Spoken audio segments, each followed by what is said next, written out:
Tipo sa gulong, kung halimbawa bibili kayo ng mga gulong na directional, yung may mga arrow yan, di pa pwedeng pa-cross yung tire rotation nyo dyan. Kasi mangyayari dyan, yung right na front, tsaka right na rear, sila nang magpapalitan, din na siya pwedeng pa-X. Hindi pa pwede yung kaliwa mapupunta sa kanan.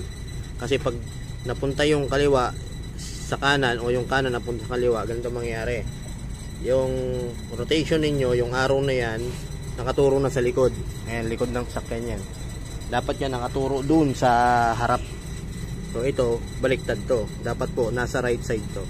So ang mangyayari ho dyan, madali mapudpud yung gulong. Tsaka medyo maingay. Maingay yung directional, mas maingay pa siya. Tapos mabilis mapudpud yung gulong.